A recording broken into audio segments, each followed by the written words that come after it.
The distress call had aged into a ghost. It repeated on every frequency, in every language the Krillians knew and several they had invented, hoping someone, anyone, might listen. 73 cycles. The same words, the same coordinates, the same desperate plea for salvation. The signal had grown thin and tired, like the creatures who broadcast it. Elder Mura stood at the observation dome of Viridia Prime's last sanctuary, her 3 legs trembling beneath her robed form. Through the cracked, transparent alloy, she watched the swarm's forward tendrils spiral through the upper atmosphere like the fingers of a god preparing to crush an insect. Her compound eyes, once bright amber, had dulled to the color of dried mud. "Elder," whispered Tactician Vel, his carapace scraping against the doorway. "The outer settlements have gone silent, all of them." Mura did not turn around. How many cycles until the main swarm reaches the sanctuary? 6, perhaps fewer. Vel hesitated. The Syndicate sent a response to our latest query. Something flickered in Mura's chest, a muscle that had forgotten how to hope. "And they regret to inform us that Viridia Prime lies outside their protected territory. They wish us well in our struggle." The word hung in the recycled air like poison. Struggle. As if this was a disagreement between trade partners. As if the swarm wasn't consuming Krillian children whole and using their genetic material to birth new horrors. "Delete the message," Mura said. "The Xylans also." "I said delete it." She finally turned, and Vel stepped back at what he saw in her face. Not anger, something worse, acceptance. "We have begged, we have pleaded, we have offered resources, technology, territory, our entire genetic archive. No one is coming, Vel, no one ever was." The sanctuary held 47,000 Krillians, the last of their species. The rest had been harvested, converted, or scattered across the void as refugees whose whereabouts were unknown. The walls around them were thick but not thick enough. The weapons were ancient and underpowered. The children had stopped crying days ago, even they understood now. Mura limped toward the command center, her joints aching with the cold that seeped through every crack. "Prepare the final rites. We will greet the end as Krillians, with dignity, not screams." Vel's mandibles quivered. "Elder, there must be." "There is nothing," Mura's voice cracked. "Do you think I haven't searched? Do you think I haven't spent every waking moment scanning the void, begging the stars to send us a miracle? I have charted every trade route, every military patrol, every exploration vessel within 200 light years. There is no help. There is no cavalry. There is only us and the thing coming to eat us." She reached the command console and placed her main hand on the activation crystal. The room's displays flickered to life, showing the swarm's approach in sickening detail. Thousands of vessels, if they could be called vessels, organic, pulsing, connected by strands of bioluminescent tissue that pulsed like arteries. The hive ship at their center was the size of a moon. "Begin the evacuation of the lower levels," Mura ordered. "Move everyone to the core. It will buy us minutes, perhaps." "Where are they evacuating to?" Vel asked. Mura had no answer. The silence stretched between them, broken only by the hum of dying generators and the distant sound of a child asking its mother why the sky was turning red. Then the proximity alarm screamed. Every display in the room flickered, went black, and then erupted with light. Not the amber glow of Krillian technology, not the purple signature of the swarm. Something else. Something old and angry and impossibly bright. "What is that?" Vel stumbled backward. That's not a swarm signature. That's not anything I've ever seen." Mura's hands flew across the console, pulling up every sensor reading she could access. The object had emerged from unspace, the theoretical dimension that no known species had successfully navigated. The signature was chaotic, almost random, as if the vessel was held together by sheer force of will rather than engineering. "It's a ship," Mura whispered. "A ship from where? Unspace travel is impossible. The Xylans tried for centuries and lost 1,000 vessels. The Drakir abandoned the research as suicide." The ship completed its emergence, and Mura's heart, that tired, beaten muscle, stopped. It was ugly. There was no other word for it. Angular, scarred, covered in what looked like welded armor plates over older wounds. The hull was a patchwork of metals that shouldn't have been compatible, held together by rivets and rage. Heat signatures blazed from every section. This ship was running hot, running hard, running on borrowed time. And on its side, painted in blocky letters that no known translation matrix could identify, was a name.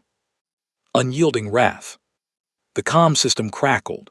A voice emerged, not translated, not filtered, but raw and sharp and unmistakably alive. "This is Captain Elias Vance of the human vessel Unyielding Wrath.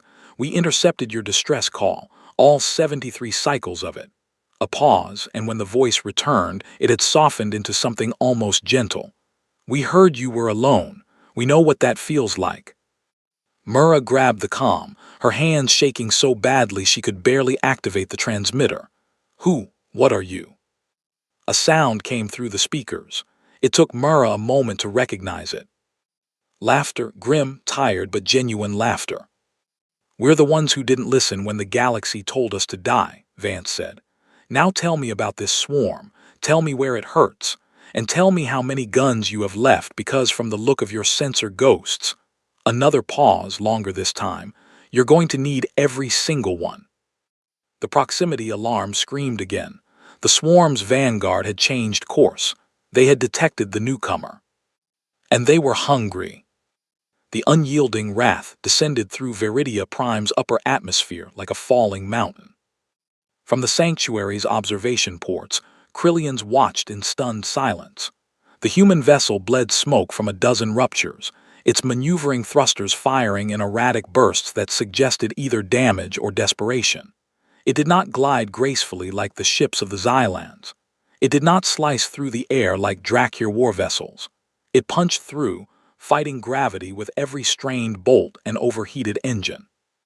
Elder Mura stood at the landing zone, a former agricultural platform now scarred by swarm acid and abandoned hopes.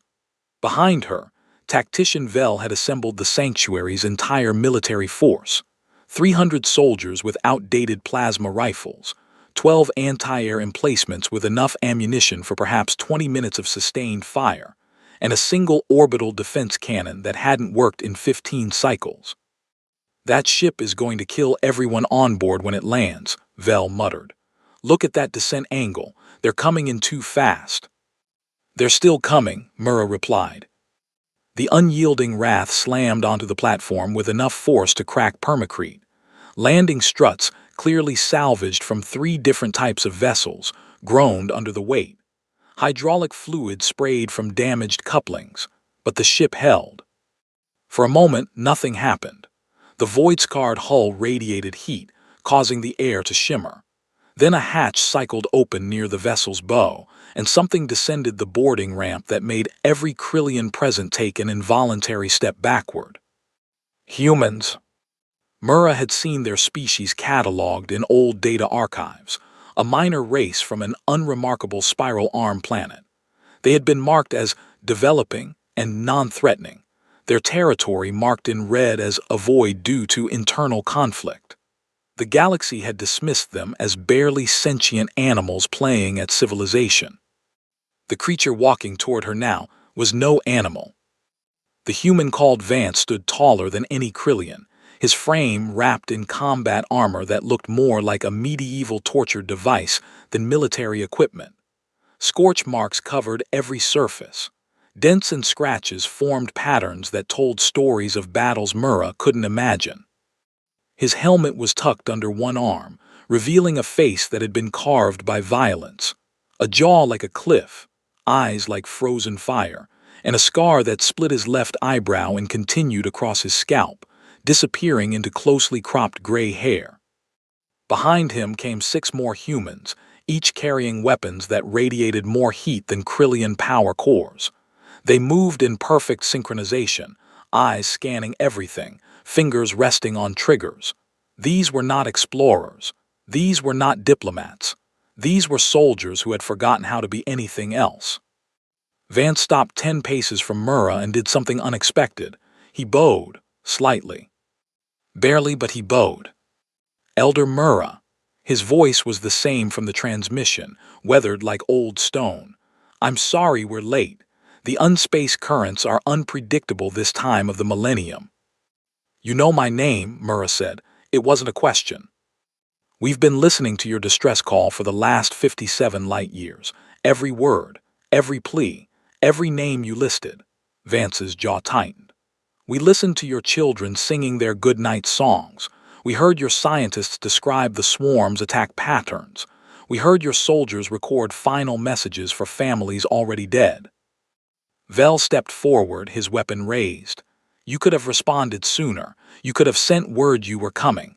We've been alone for—" "73 cycles," Vance interrupted, his gaze never leaving Murrah's.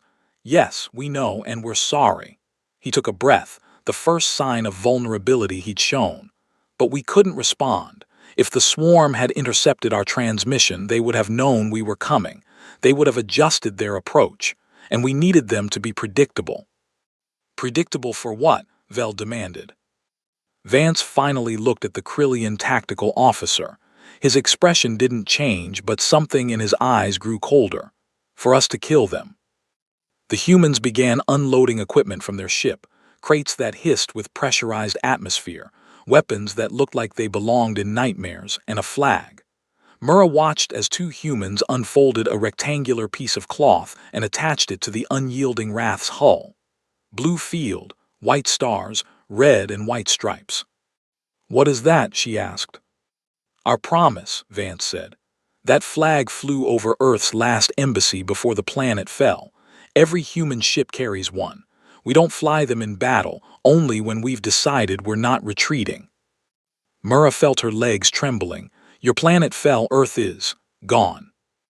Something passed across Vance's face, a shadow that darkened his features for just a moment before he suppressed it. "Earth has been silent for 200 years. The galaxy left us to burn. The Xylans, the Drakir, the Syndicate, they all watched our sun go dark and said it was unfortunate." He spat the word like poison. "They said we were too volatile, too dangerous, too much trouble to save, so we saved ourselves." "You have no homeworld." Vel's voice had lost its aggression. "Your entire species is, what, refugees." Vance smiled. It was not a reassuring expression. "We're survivors, and we've spent 200 years learning one thing." He turned to face the sky, where the swarm's advanced ships were beginning to pierce the clouds. "The galaxy abandoned us. Every species, every alliance, every supposed friend. When we screamed for help, no one came." Murrah felt her throat close. She knew that feeling. She had been living it for 73 cycles. "But we didn't die," Vance continued softly. "We got angry, and we got patient, and we built ships in the dark places where no one thought to look, and we made a promise." He turned back to Murrah, and for the first time she saw something other than hardness in his eyes. She saw grief. Deep, ancient, unbearable grief, worn so long it had become part of his bones. "What promise?" Murrah whispered. "That no one else would ever hear. No one is coming. That we would become what the galaxy refused to be." Vance extended his hand, a human gesture she recognized from archived diplomatic files. "We heard you, Elder Murrah. We came. And we're not leaving until every last swarm vessel is ash." Behind him, on the unyielding Wrath's hull, the American flag caught Viridia Prime's poisoned wind and snapped like a gunshot. In the sky, the swarm's vanguard screamed toward them, thousands of organic darts, each carrying a hunter that had never known fear. Vance didn't flinch. He raised his other hand, made a circular motion, and shouted, "All hands, battle stations. Let's remind the universe why humanity survived."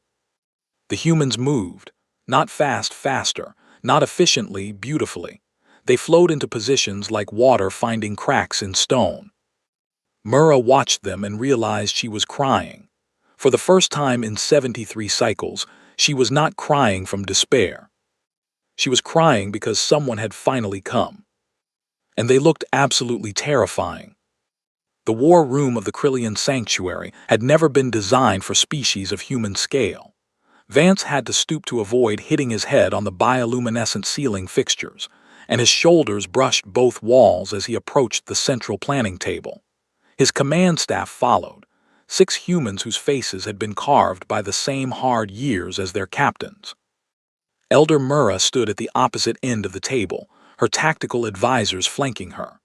The holographic display between them showed the swarm's approach in sickening detail.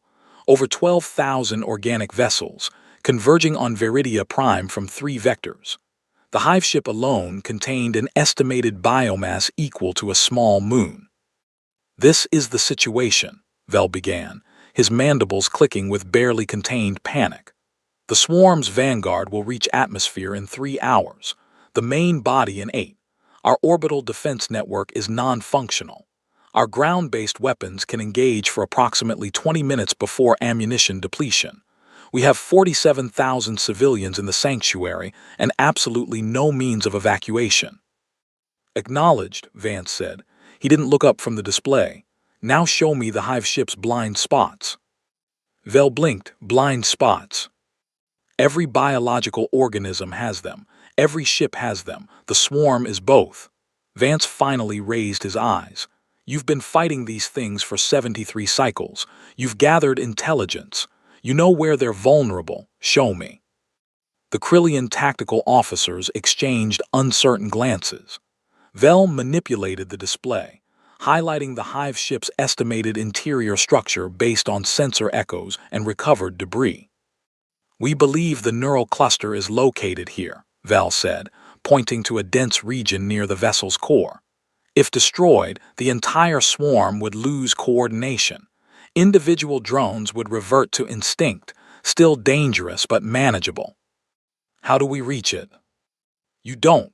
The neural cluster is protected by layers of living armor, acid corridors, and millions of drone defenders. We calculated a strike team would need to penetrate at least 3 kilometers of organic matter, fighting every meter of the way. The survival probability was less than 1%. We abandoned the plan." Vance nodded slowly. "What's 1% of 12,000? "I'm sorry. The swarm has 12,000 vessels. 1% of that is 120. That's acceptable losses." Vance turned to his executive officer, a woman named Commander Reyes with a shaved head and a cybernetic left arm. "Prepare the boarding teams. Full combat loadout. Phase plasma rifles, thermite charges, and the flamethrowers." Reyes didn't hesitate. "Yes, sir. Expected casualties." High. Vance's voice was flat, very high. "You can't be serious," Vel sputtered. "A frontal assault on the hive ship is suicide. The swarm will tear your soldiers apart." "Maybe." Vance pulled up a new projection. Human military history. Ancient battles with ancient weapons.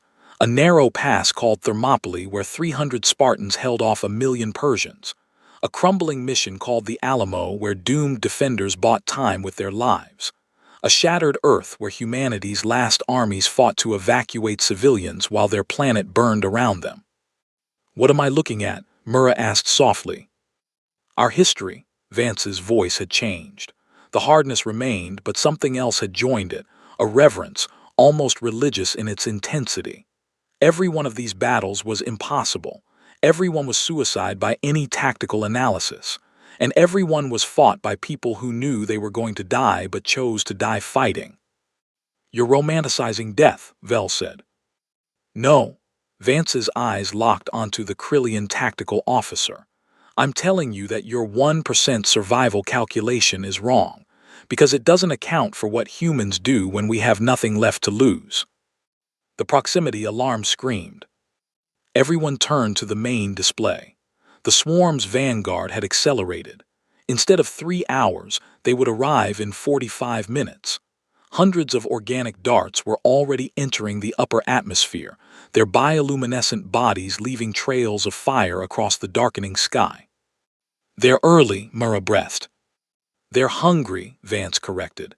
He was already moving toward the door, his command staff falling into formation behind him. "Elder Murrah, how many of your people know how to fight?" "All of them at this point. The swarm doesn't spare non-combatants." "Good. Arm everyone who can hold a weapon. Put them on the walls. Tell them to shoot at anything that isn't human or Krillian." Vance paused at the door, his massive frame filling the opening. And tell them not to waste ammunition on the small ones. Save your fire for the breaching units. We'll handle the vanguard." "How?" Murrah demanded. "Your ship is damaged. You have maybe 200 soldiers. The vanguard alone has 5,000 drones." Vance smiled again, that terrible, comforting, terrifying smile. "We're not going to fight the vanguard. We're going to make them chase us." Before anyone could respond, he was gone. The sound of heavy boots echoed through the corridor, followed by shouted orders in that guttural human language. Murrah turned to Vel. "What just happened?" Vel's compound eyes were fixed on the display, where human markers were already moving into position. He had studied war his entire life. He had written tactical treatises that were still taught in what remained of Krillian military academies. And he had never seen anything like what the humans were doing. "They're positioning their ship between the vanguard and the hive ship," he said slowly, disbelief coloring every word. "They're going to draw the vanguard's attention, bait them into an attack trajectory, then I don't know what. The math doesn't make sense. The angles don't work. Unless..." "Unless what?" Vel looked at his elder, and for the first time in 73 cycles, she saw something other than fear in his eyes. "Unless they're not planning to survive." Outside, the unyielding Wrath's engines thundered to life. The scarred warship lifted from the landing platform, shedding sparks and smoke, and turned its battered bow toward the sky. Toward the swarm. Toward certain death. And on every frequency, Captain Elias Vance's voice echoed across Veridia Prime. "All human vessels, this is unyielding Wrath actual. Execute Operation Last Stand, for Earth, for the fallen, for everyone the galaxy left behind." The unyielding Wrath surged upward, and the swarm's vanguard screamed down to meet it. In the sanctuary, Elder Murrah began to pray, not to Krillian gods, but to whatever force had sent these mad, beautiful, doomed creatures to her world. She prayed they would be enough. She prayed she was wrong about what came next. The display showed the range closing, 50 kilometers, 20, 10. The humans never flinched. The first impact shattered every window in the sanctuary's eastern quadrant. Elder Murrah threw herself to the ground as shards of transparent alloy rained down around her. Through the ringing in her ears, she heard screams, both Krillian and human, and the distinctive thunder of the unyielding Wrath's main cannons firing at point-blank range. "Report," she shouted, pulling herself toward the nearest display. What she saw stopped her heart. The unyielding Wrath had not retreated, had not maneuvered, had not done anything resembling sane tactical movement. Instead, the human warship had driven itself directly into the center of the swarm's vanguard like a knife into a living heart. The display showed the battle in sickening detail. Human point defense cannons shredded dozens of organic darts every second, but for every swarm fighter destroyed, 3 more took its place. The unyielding Wrath's hull was already bleeding atmosphere from a dozen ruptures. 2 of its engine nacelles were on fire. Its bridge, the armored command center at the vessel's bow, had been struck by something large enough to leave a crater. But the ship was still fighting. "Elder," Vel grabbed her arm and pointed to a secondary display. "Look." The unyielding Wrath had launched 16 boarding pods, small, heavily armored craft designed to penetrate enemy vessels. They streaked through the chaos, weaving between swarm fighters and debris, heading not for the vanguard but for something else entirely. "The hive ship." "They're actually doing it," Murrah whispered. "They're boarding the hive ship."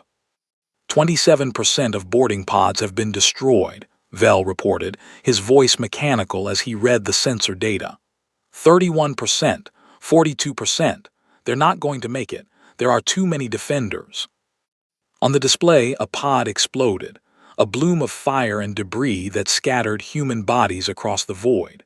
Murrah watched them tumble, frozen almost instantly, their combat suits useless against the vacuum. 3 more pods exploded. Then 2.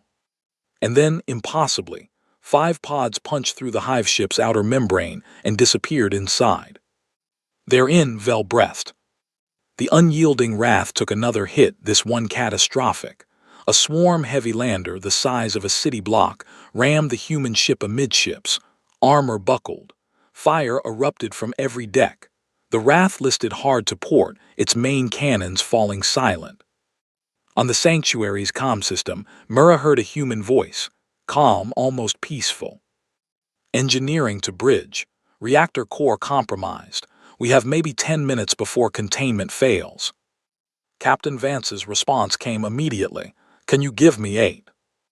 A pause, then, we can give you 12, but someone's going to have to stay behind to trigger the manual override. Another pause, longer this time. When Vance spoke again, his voice had changed. It was softer, weaker, human. Who's volunteering? Murrah heard the answer not through the comm, but through the sudden silence that fell over the Krillian command center. No orders, no arguments, just the quiet acknowledgement of soldiers who had already made their peace. Chief Engineer Helena Park, a woman's voice said. 37 years old, born aboard the unyielding Wrath, never saw Earth except in hollows, never regretted it. Your request is approved, Chief, Vance said. Command staff, this is the captain. Begin evacuation of all non-essential personnel to the surface. Priority goes to wounded and... Captain, with respect, Park interrupted, there's no time for that. The reactor's already cascading. I'm triggering the override in 90 seconds. Anyone still aboard when I do isn't leaving.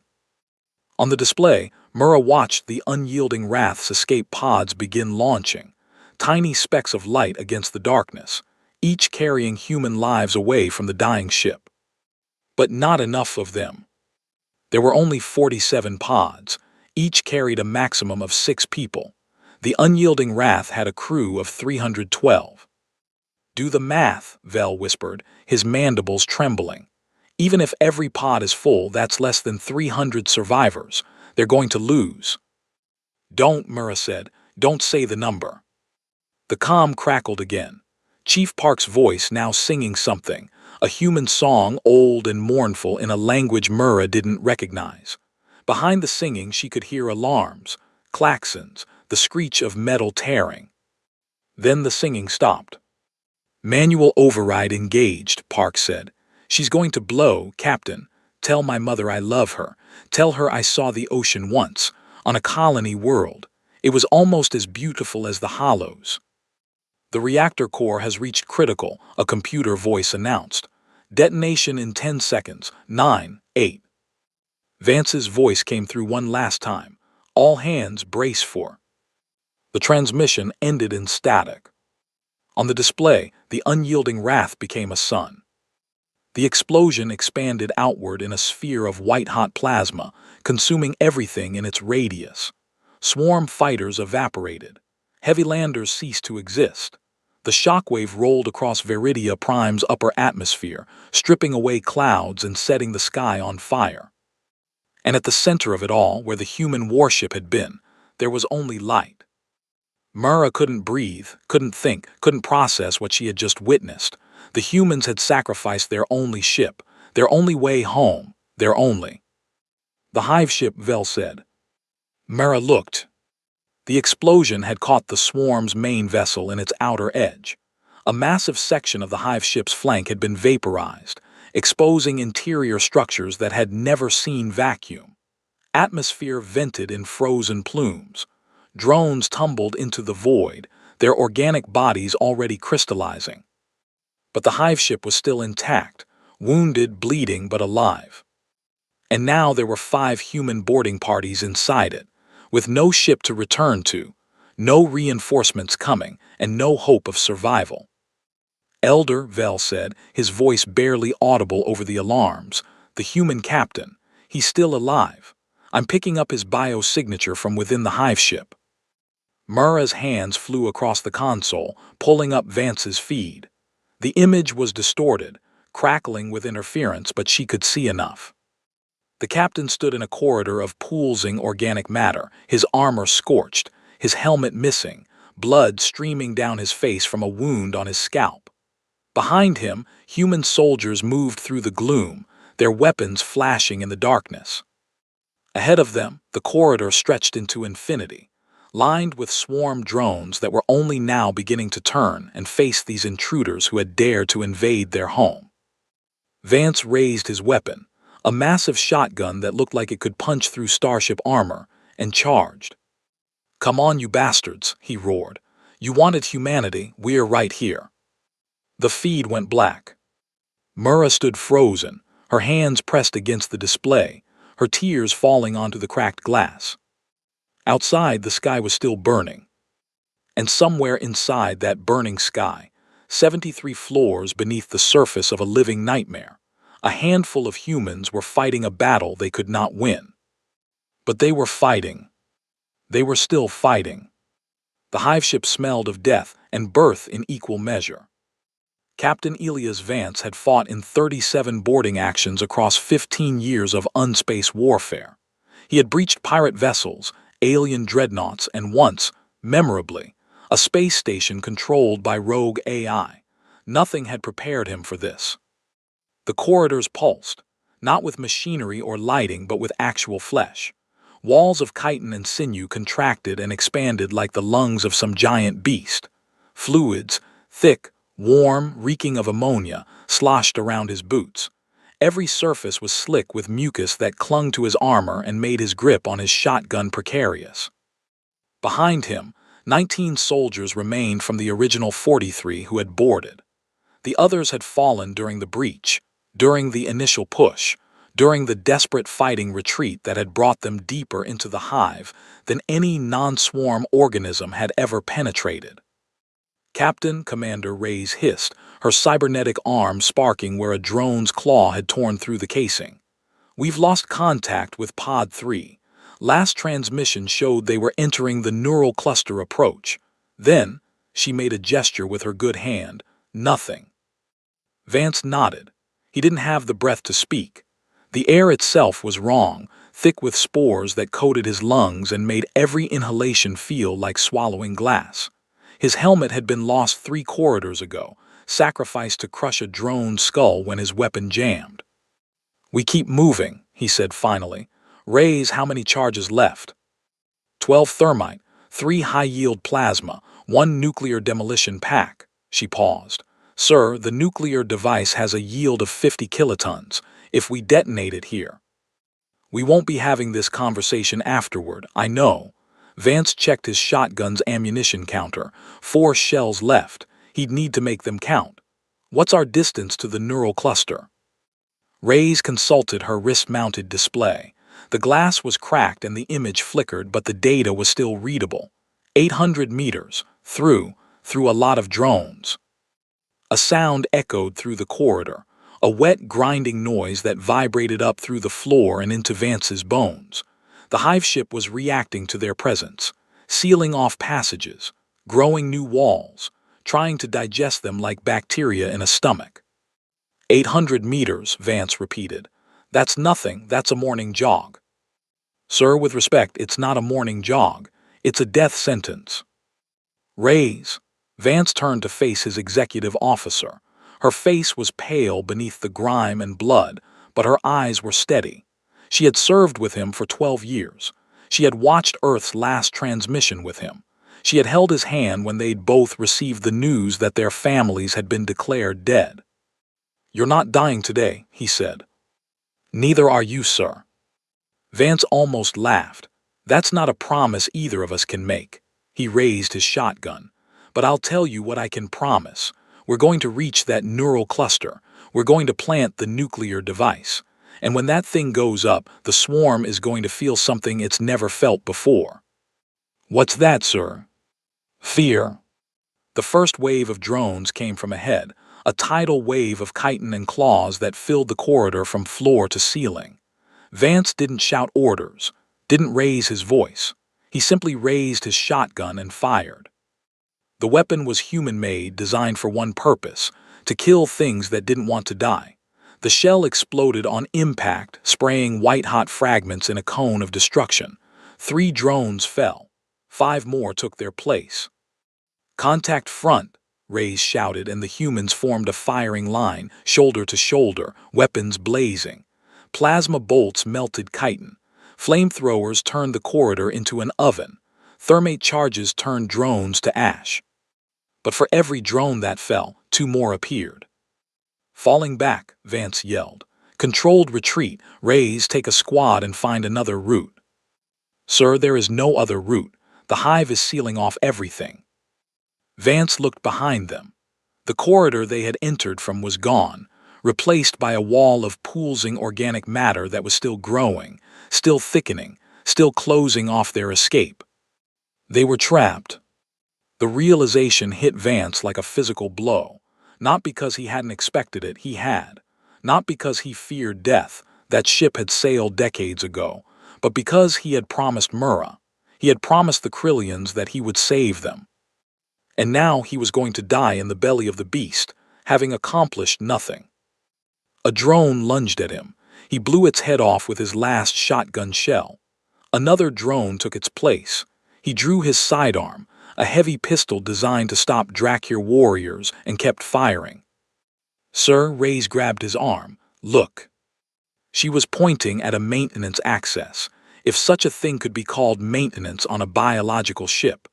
A small opening in the corridor wall, barely large enough for a human to squeeze through. It hadn't been there moments ago. "It just appeared," Reyes said, "like the hive opened it intentionally." Vance stared at the opening. His tactical mind raced through possibilities: a trap, an invitation, a mistake. Or something else entirely. "Command staff with me," he said. "Everyone else hold this corridor. Give us 10 minutes.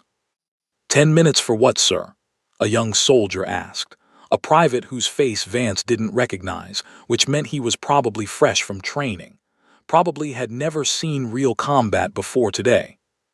Vance looked at the private, at his too clean armor, at his too bright eyes, at the way his hands trembled around his rifle. 10 minutes for a miracle," Vance said, "and if we don't come back, make your death count." He turned and crawled into the opening. The passage was tight, so tight that Vance had to exhale completely to squeeze through.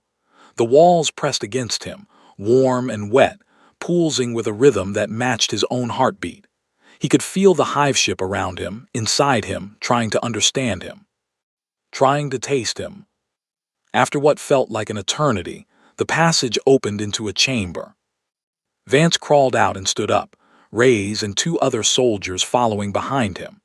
They stood in a cathedral of flesh, a dome-shaped space at least 100 meters across, lit by bioluminescent organs that hung from the ceiling like chandeliers of bone.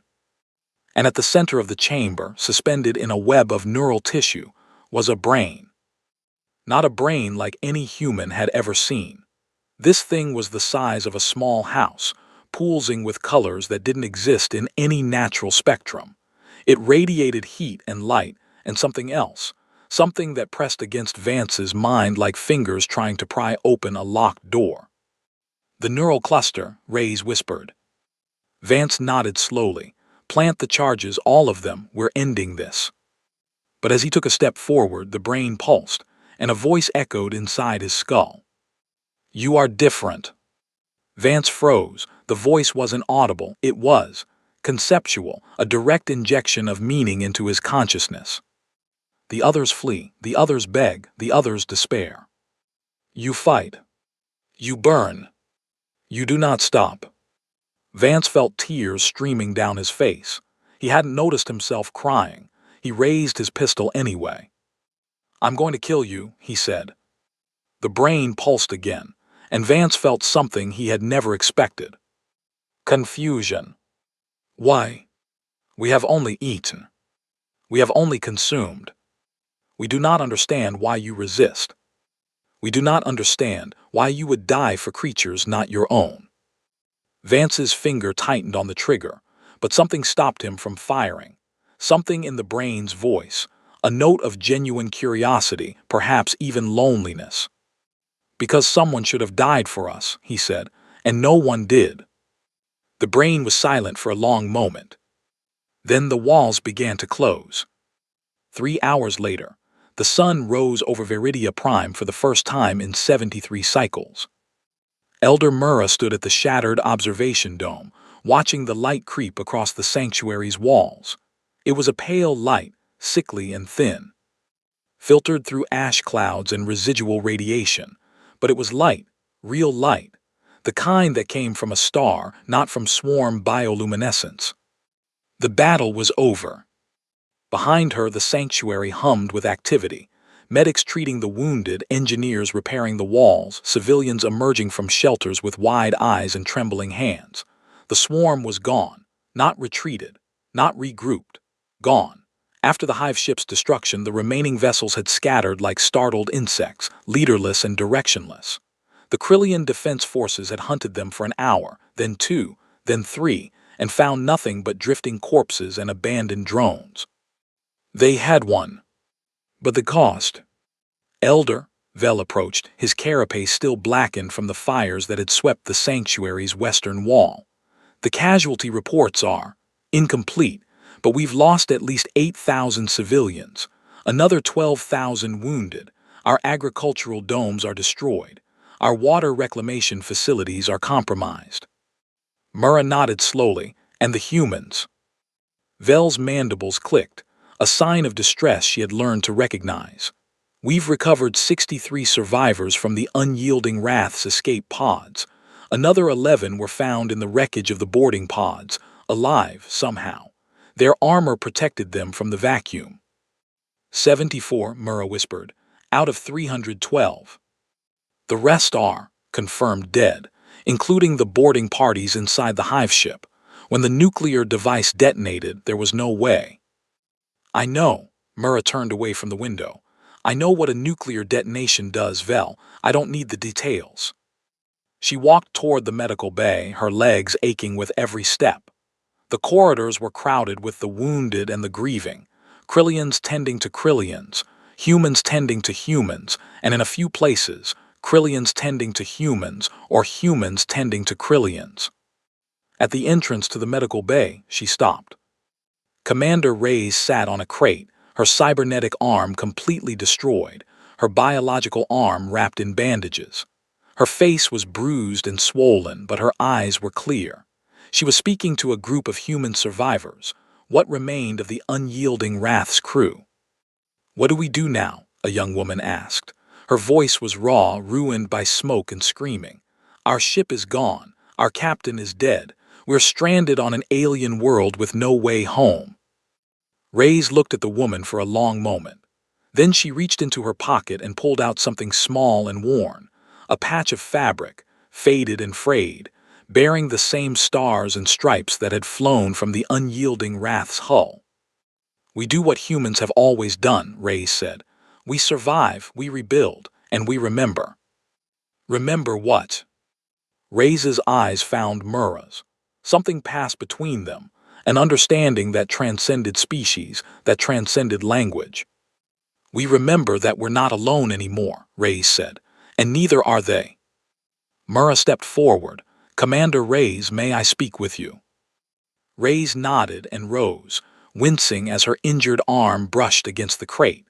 The two of them walked to a quieter corner of the medical bay, where the groans of the wounded were muffled by distance.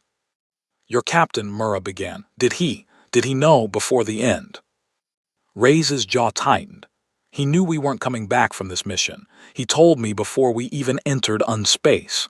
Reyes, he said, this is a one-way trip. Don't make any plans for after. Why did he do it? Why did he sacrifice himself for us, for strangers? Reyes was quiet for a moment. When she spoke, her voice was thick with emotion.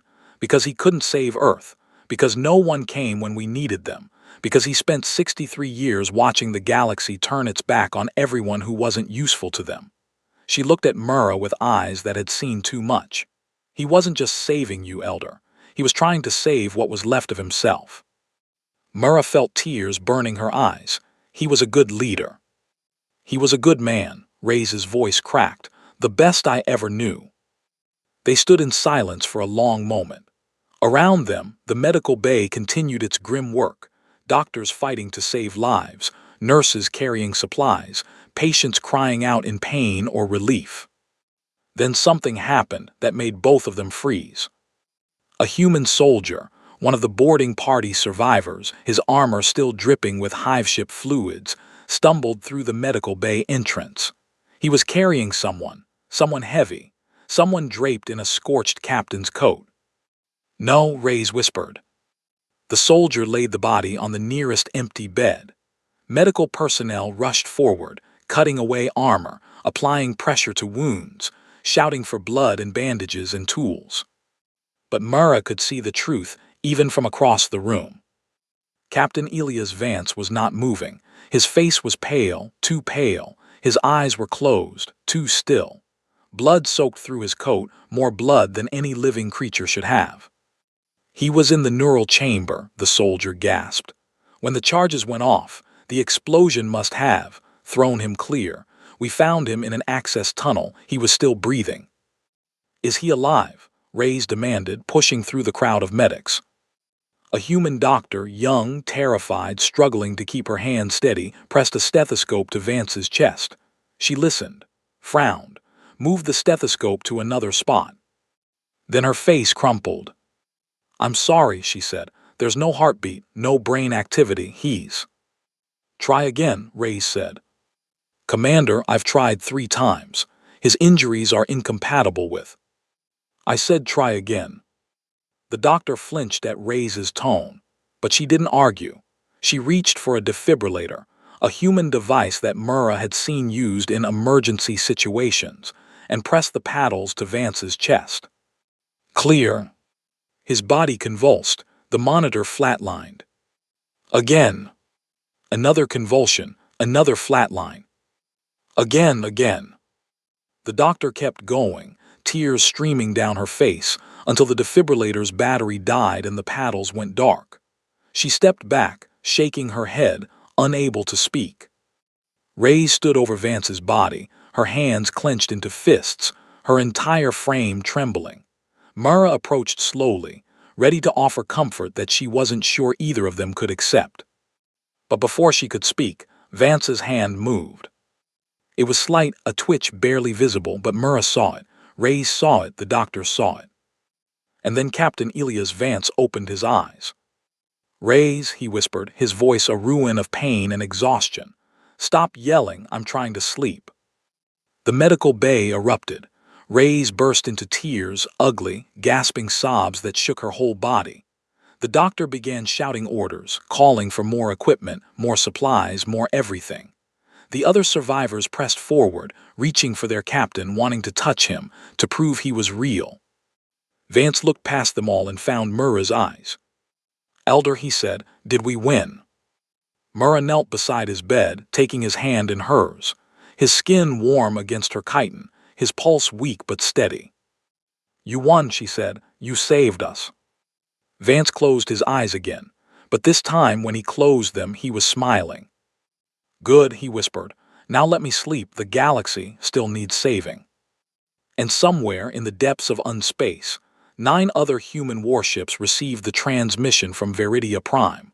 The news that the unyielding wrath had fallen, that Captain Vance had survived, that the swarm had been broken. Their engines lit. Their captains gave the order. And humanity began to move. 3 days after the battle, Captain Elias Vance stood on the surface of Veridia Prime for the first time. The sun was warm on his face, warmer than he remembered any sun being. Perhaps it was his injuries playing tricks on him. Perhaps it was the medication the Krillian doctors had pumped into his bloodstream. Or perhaps, after 63 years of flying through the dark, he had simply forgotten what real sunlight felt like. Elder Murrah walked beside him, her pace slow to match his halting limp. His body was a map of wounds, broken ribs, collapsed lung, degree burns across 40% of his body, and a concussion that still made his thoughts blur at the edges. The Krillian medics had done what they could. The human doctors had done the rest. He was alive. He still wasn't sure how. "The reconstruction is proceeding faster than anticipated," Murrah said, gesturing toward the sanctuary's eastern wall. Teams of Krillians and humans worked side by side, welding new supports into place, clearing debris, planting the first seeds of new crops. "Your engineers have been inventive. I believe the phrase Commander Reyes used was MacGyvering. I do not know what a MacGyver is, but apparently it is very good at fixing water pumps. Vance almost laughed. The movement sent a spike of pain through his ribs. But it was worth it. MacGyver was a character from an old Earth television show. He could fix anything with a paperclip and some duct tape. Duct tape, Murrah repeated. Another human invention we have found invaluable. They walked in silence for a while, past the construction sites, past the memorial being built for the fallen, past the children, both Krillian and human, who were playing together in a courtyard that had been cleared of debris. The children's laughter echoed off the walls, bright and sharp and alive. Vance stopped walking. "Elder," he said, "I need to show you something." He led her to a communications outpost on the sanctuary's roof, a temporary structure built from salvaged equipment and Krillian components. Inside, Commander Reyes sat at a console, her rebuilt cybernetic arm still calibrating, her eyes fixed on a bank of screens. "Status?" Vance asked. Reyes looked up, and for the first time since Vance had known her, she smiled. A real smile, not the grimace of battle or the forced cheer of command.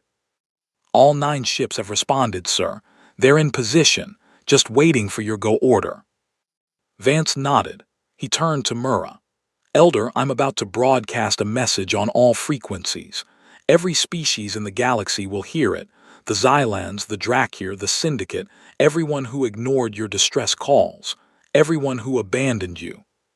Murrah's eyes widened. "What kind of message?" Vance stepped up to the console. Reyes handed him a microphone, old, worn, scarred from years of use. He held it in his hand for a moment, feeling its weight. Then he began to speak. "This is Captain Elias Vance of the human vessel Unyielding Wrath. To the Xylan Council, the Drakir Empire, the Syndicate Collective, and every other species who heard the Krillian pleas for help and said nothing, this message is for you." His voice was steady, but Murrah could hear the emotion beneath it, the grief, the rage, the hope. For 73 cycles, the Krillians called for aid. For 73 cycles, you told them they were outside your territory, outside your jurisdiction, outside your concern. You watched them die and you did nothing. He paused. On the console's display, Murrah could see the transmission spreading, rippling outward through subspace relays, through unspace beacons, through every communication channel that still functioned. "You did the same to us," Vance continued. 200 years ago, Earth burned, our sun went dark, our people scattered across the void like ashes from a fire, and you watched. You said we were too violent, too unpredictable, too much trouble to save. You left us to die." His voice cracked just slightly, but he pressed on. "But we didn't die. We survived. We built ships in the darkness. We learned to navigate unspace when your scientists said it was impossible. We became something the galaxy forgot how to be." "What did you become?" Murrah whispered, though she already knew the answer. Vance looked at her, and she saw it in his eyes.